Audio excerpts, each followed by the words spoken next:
আইলাম রে গলা অব্দি কাদা। তোর বাপে তো রাস্তাটা ঠিক করতে পারে, টাকা না থাকলে আমারে কইতো, আমি ঠিক করে দিতাম। ওরে চাপাবাজি রে, তোর পকেটে নেই 1 টাকা, আত্মীয় বাড়ি যাইতাছে একটা ললিপপ নিয়া সেই নাকি রাস্তা ঠিক করে দিব। সারাদিন কাম করে 5 টাকা কামাই, আর সকিনার চাহিদা 5 লাখ টাকার। ওরে ছাইরা দিমু রে, অশান্তি আর ভালো লাগে না। তুমি কি জানো সোনার দাম কমেছে? পাড়ার বউ 2 ভরি কিনেছে, আমারও চাই, আজকেই নিয়ে এসো। কিপটা এসি তো কিনবই না, ফ্যান নষ্ট হইছে সেটাও নিজে সারবো। আমার বাপের এসি আছে, বাপের বাড়ি চলে যাবো। লাভ নাই রে টুকটুকি, তোর বাপের মানধাতার আমলের এসি আমার এই হারকুলাস ফ্যানের লগে পারবো না। তোর কি মনে হয় না একটা সঙ্গী থাকলে তোর কষ্ট কম হইতো? তাই ভাবতাছি তোর লাগি একটা সতীন আনবো। কি কইলি ফন্নি? একটারে খাওয়াইতে পারিস না, তোর শখ মিটাইতাছি। দেখ কি আনছি, বাজারে সবথেকে বড় ইলিশের মাথা। তুই ইলিশ খাইতে চাইছিলি, ওরে কঞ্জুস রে, কত শখ কইরা ইলিশ খাইতে চাইছিলাম, আর নবাবজাদা আনছে রুই মাছের মাথা। জমাদারের যখন চিকেন ফ্রাই খাইতে মন চাইছে, চাকরানির মতো যখন যা মন চাই তাই আমার অর্ডার দেয়। টুকটুকি তুই মুখে যাই কস, মানুষটা কিন্তু ভালো আছস।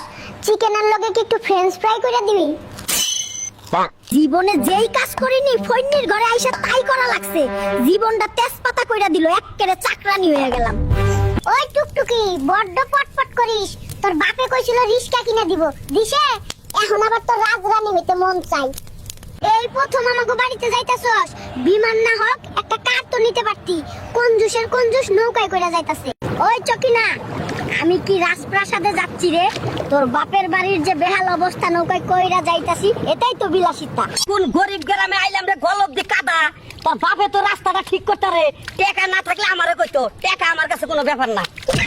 ওরে আমার টাকাওয়ালা রে, সৌর বাড়ি যাইতাছে একটা পুটকি মাছ নিয়া, সেই নাকি রাস্তা করতে টাকা দিব। কত বড় বাটপারের বাটপার, সারাক্ষণ মাথায় টুপি পিনতে থাকে, এতদিন বুঝতেই পারি নাই মাথায় চুল নাই। তোর কারণে মাথার এই অবস্থা রে টুকটুকি, এই বয়সে মাথা পুরাই বেল বানাই দিছস তুই। তুই তো আমাকে ফকির করে পথে বসায় দিবি রে, 1 ড্রাম তেল দিয়া মাছ ভাজতাছিস। হাই হাই হাই, তোরে আমি কি ফকির করুম রে? তুই আগে থেকেই ফকির, আমাকে বাড়ি 3 ড্রাম তেল দিয়া মাছ ভাজলে তুই জানোস না আমি কোন বংশের মেয়ে। গ্রামের মানুষের প্রচুর ঘুম, টুকটুকির বাপের ঘোড়াটা চুরি কইরা বেচ্চা, কালই একটা আইফোন কিনবো আর পাট নিয়ে বেড়াবো। মাইন্ডসে ভাববো আমি সেই লেভেলের বড় লোক, কিন্তু পাবলিক তো বুঝবোই না আমি একটা ছাপড়ি। হ্যালো